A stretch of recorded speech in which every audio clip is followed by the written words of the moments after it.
सावन का कनेक्शन सावन में क्यों होती है शिव पूजा, कैसे पड़ा इस महीने का नाम, जानिए शिव पूजा से जुड़ी परंपराएं और कथाएं।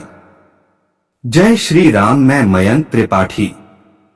सावन महीना शुरू हो गया है जो कि 31 अगस्त तक रहेगा। इसे शिव का महीना माना जाता है और पूरे महीने शिव आराधना की जाती है, जिसमें रुद्राभिषेक के साथ बिल्वपत्र भस्म चढ़ाने समेत कई परंपराएं शामिल हैं। अब प्रश्न उठता है कि ऐसा क्यों है, क्यों शिवजी को सावन का महीना पसंद है और इस महीने का नाम सावन कैसे पड़ा। आइए समझते हैं शिव पूजा की परंपराओं और कथाओं से। प्रिय दर्शकों, जो कुछ भी पूछना हो बेझिझक पूछ सकते हो। राम जी की कृपा से बताने का प्रयास करूंगा। चैनल को सब्सक्राइब कर लीजिए और वीडियो को लाइक और शेयर भी करें। प्रिय दर्शकों, सावन जब सूर्य दक्षिणायन हो जाते हैं तब आता है, जिसके देवता शिव हैं, इसीलिए इन दिनों उन्हीं की आराधना शुभ फलदायक होती है। सावन के दौरान बारिश का मौसम होता है।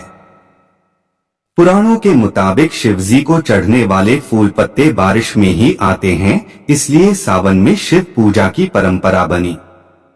स्कंद पुराण में भगवान शिव ने सनत कुमार को सावन महीने के बारे में बताया कि मुझे श्रावण मास बहुत प्रिय है। इस महीने की हर तिथि व्रत और हर दिन पर्व होता है, इसलिए इस महीने नियम संयम से रहते हुए पूजा करने से शक्ति और पुण्य बढ़ते हैं।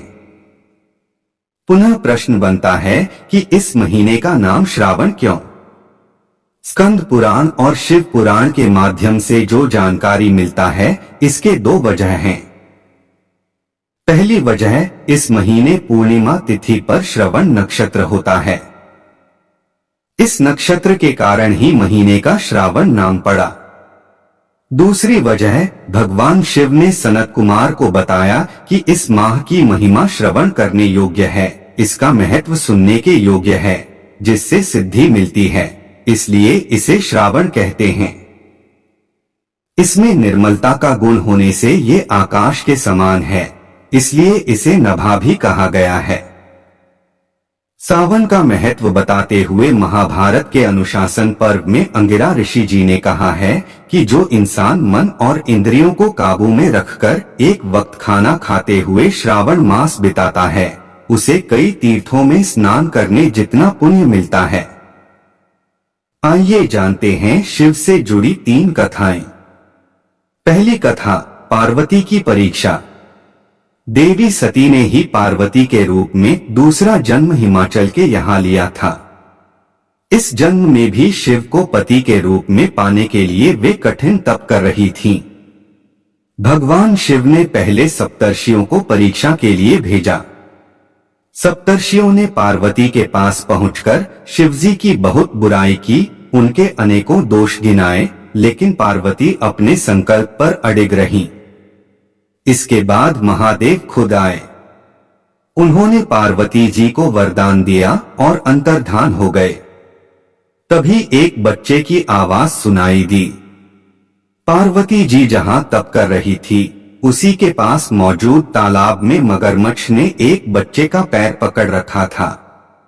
पार्वती वहां पहुंची और मगरमच्छ से बच्चे को छोड़ने को कहा। मगरमच्छ ने अपना नियम बताते हुए इनकार किया कि दिन के छठे पहर में जो मिलता है उसे अपना आहार बना लेता हूँ। इस पर पार्वती ने पूछा, इसे छोड़ने के बदले क्या चाहोगे? मगरमच्छ ने कहा, अपने तप का फल मुझे दे देंगी तो बालक को छोड़ दूंगा।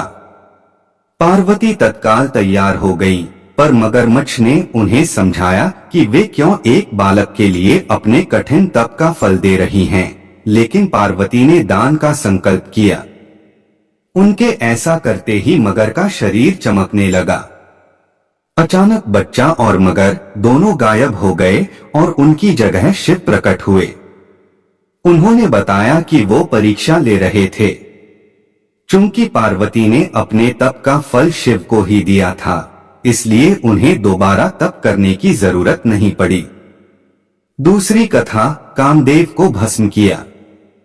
शिव को कामांतक भी कहते हैं। इसके पीछे यह कथा है कि तारकासुर ने ब्रह्मा जी का तप करके ब्रह्मा जी से 2 वरदान पाया था। पहला, तीनों लोकों में उसके समान ताकतवर कोई न हो, और दूसरा, शिवपुत्र ही उसे मार सके। तारकासुर जानता था कि देवी सती के देहांत के बाद शिव समाधि में जा चुके हैं, जिससे शिवपुत्र होना असंभव था। वरदान पाकर तारकासुर ने तीनों लोकों को जीत लिया।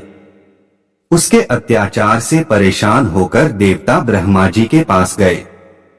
उन्होंने देवताओं को वरदान के बारे में बताते हुए कहा कि केवल शिवपुत्र ही तारकासुर को मार सकता है, लेकिन शिवजी गहरी समाधि में हैं।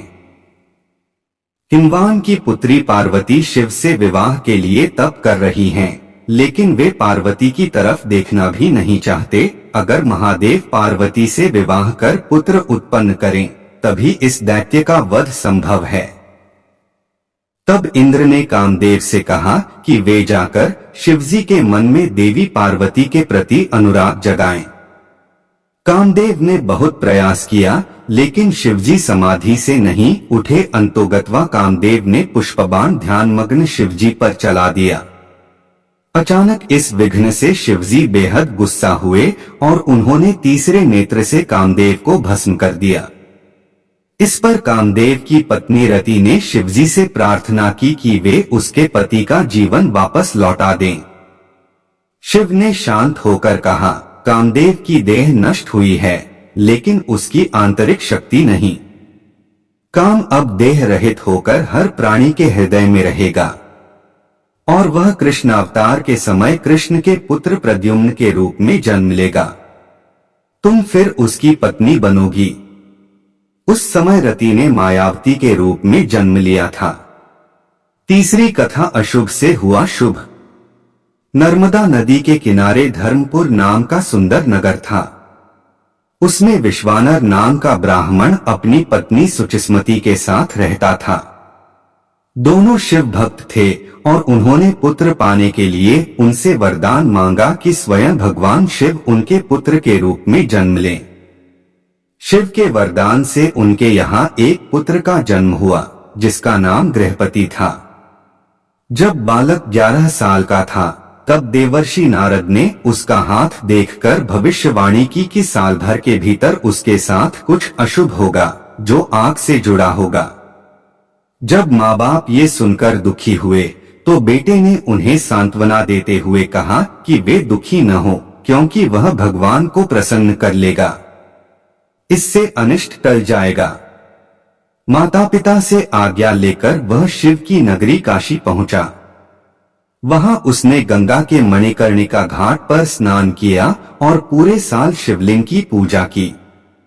जब नारद मुनि द्वारा बताया अनिष्ट समय आया, तो देवराज इंद्र ने प्रकट होकर उससे वरदान मांगने को कहा। बालक ने वरदान लेने से मना किया और कहा वो केवल भगवान शिव से ही वर प्राप्त करेगा।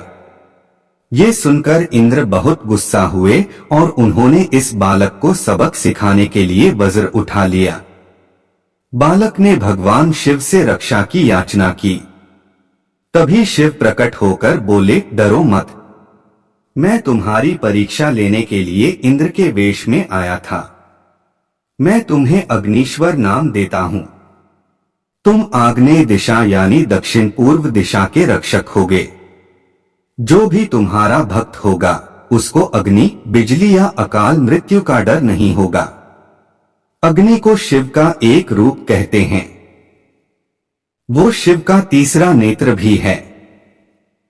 इस वीडियो में इतना ही। फिर मिलेंगे नई वीडियो में नए जानकारी के साथ। तब तक के लिए जय श्री राम।